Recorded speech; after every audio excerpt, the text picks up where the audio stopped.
Thank you for watching our update in regards to the city of Martinsville. It's been a few weeks since we had the opportunity to share with you what's going on, and a lot of things have happened in the last few weeks. We've started our phase 2 of our paving. Of that, we're about 70% complete. One of the main roads that we had done during the phase 2 was Burton Lane from the Southview all the way over to Jordan Road. Paving company came in, did a nice job for us, laying it down, came in and striped it. Our street department did a fantastic job working one of the culverts, putting down some riprap and making the road safer for everyone. It is posted 30 miles per hour speed limit. We've got 8 speed limit signs through there to remind people to take it easy through there. It is awfully smooth, and sometimes people will have a tendency to want to speed there, so please, if you're traveling that area, please be mindful of the speed limit.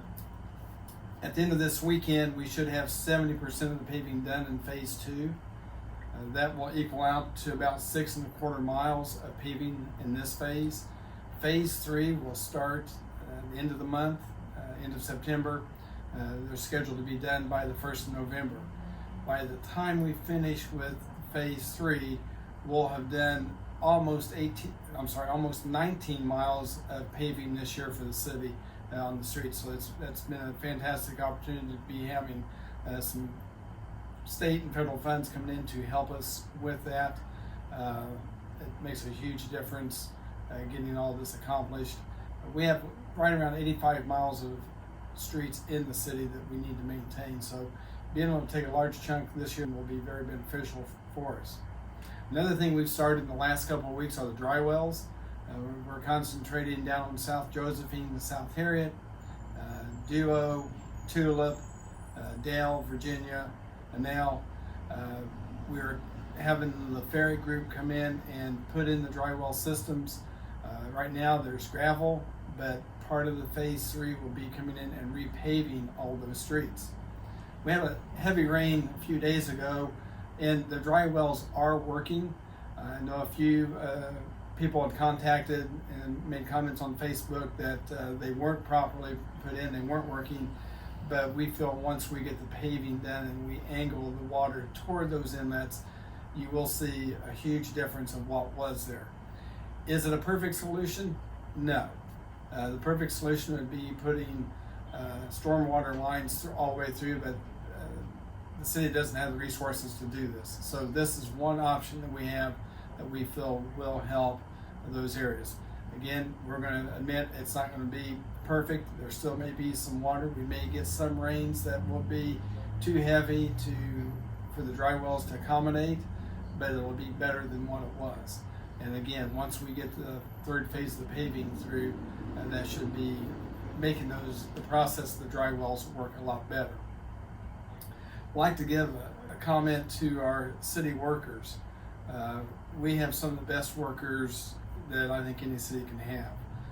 Between our sanitation, the street department, the wastewater plant, and the water office, they do a fantastic job. The water department yesterday, we had a major leak out in Charmin Estates. It was a 10-inch main that split. We put some pictures of this pipe out on Facebook. Why it split and the way it split, nobody knows, but it was 10 inches. The guys started out around 5 o'clock in the morning working on that. They got it fixed. Then they were just putting all their equipment up, and another 4-inch main had a leak up on Park Place. They were out till almost 11 o'clock, so that makes a very long day for them. They're kind of like a ballet when they're in there working on the leaks, because they're handing the tools to each other. They can almost read each other's minds on what they need next, and they just do a fantastic job. So I can't say enough for the city workers of Martinsville. They do a fantastic job, and as the citizens, if you see them out, you might want to thank them. It would mean a lot to them. So Gary Oakes is going to give you an update on a few projects, and I appreciate you looking in, and we'll be here again next week. Thank you. Good afternoon. I'm Gary Oakes. I'm going to give you the updates on things going on around the city.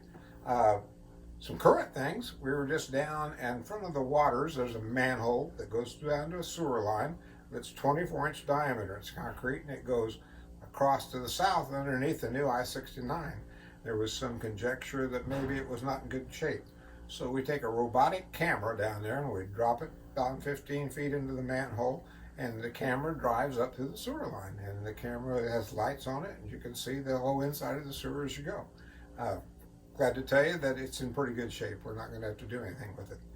The other thing I was just working on a moment ago is you heard the announcement at the council meeting Monday night that the Ruth and Glenn Russell operating for the Hannah Farm, that's known on the map, is outside of Artesian, and that property is going to be developed as residential property, and it's Forrester is the developer for D.R. Horton Homes.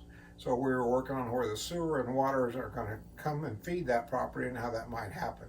And we'll be tying that back in down to into the industrial park, down at industrial and commercial, those general locations. So that's what's going on out there.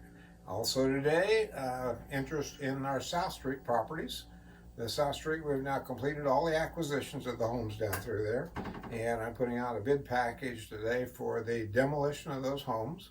And also what's called a clearing package for all the trees down through there, although we can't do that until all the bats are done doing whatever that bats do up to October the 15th. So on October 16th, then we can start taking down those trees. So that's what's going on that street. We're moving forward. Still looking for a contract letting date in January, which doesn't mean construction starts. The construction season is more like late March or early April for that. We're still actively acquiring property on Ohio Street. We just have 2 of those that we're problematic with, but back to the south, we're all 27 of those are done. In Ohio, there's 2 left still to do that. We're trying to chase down what's going on there. On our water projects around town, we're on well number 8, which is the 3rd of the 3 new wells that we're doing. We'll just have 3 active wells. The numbers before that sequence will be all retired at that point. 3, 4, and 5 we're working right now. 1 and 2 were retired decades ago. So the last well is building the building around the well itself is in place now.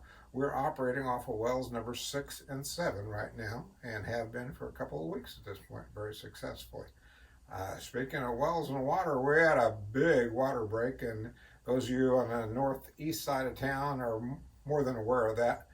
Yesterday, we had a 10-inch line underneath the ground, just decided to split wide open on its own. And there's a lot of water comes out of a 10-inch line. So that fed the Sharman and Woodcrest and Shelbourne and the hospital and all down through that area. We're down for the biggest part of the day, followed with a boil order before that was up and running again. So the crew started working on that about 4 or 5 in the morning. And then after they completed that, then they bring the water back on. They open all the hydrants, so you're trying to relieve the pressure. And still they had one pipe break up in Parkview Addition. So they were so it was a long day from 5 in the morning to 10 at night for that crew putting that back together. So that's what happened with the water crew. You see us paving all over town. Again, I've given you that information before, but we're paving almost 19 miles of road in town. But we have 80 miles of roads altogether. So we're doing close to 25% of it just this year. So we'll work on that again next year, coming forward with the paving. The other part of the water project is Miller doing the piping downtown. And you see right now, I told you a couple weeks ago that we had all the pipe now in place. We've now completed all the lateral connections. We still have a dual system running right now. The old system running through the town and the new system running beside it. So one by one, we're cutting off the old part of the system and retiring that, but that's what you still see the holes that are there and the filling operation of those. And working as a subcontractor for Miller is Case. And Case, you see, will dig the hole out, fill it up with filled concrete, and then put an asphalt topping over that. So you see them doing all kinds of locations all over town right now, and we're pushing them that be basically complete by the 2nd week of October, which is Fall Foliage Festival. And we go marching down Columbus Street, so we have to get Columbus Street repaired, so that's a priority for them. We have the hydrant installation of the 70-some new hydrants we're putting in. I think we have 6 of those left yet to finish there, so you'll see those coming to a close right now. Lastly, I'll tell you about the levee. We're still working on the design for a levee. We're still waiting on funding for a levee. But as we move forward with that, we have to identify where we have to do test drilling to see what soil conditions are, see if there might be seepage underground on the levee. So we're coming forward with that design. We'll go with Banning Engineering and Terracon as the drilling contractor to go forward with that. So I think, unless I've forgotten something big, that kind of brings you up to date for a week. You can always reach me at 765-318-9123. Again, 765-318-9123. That's an easy, good one. Thanks now.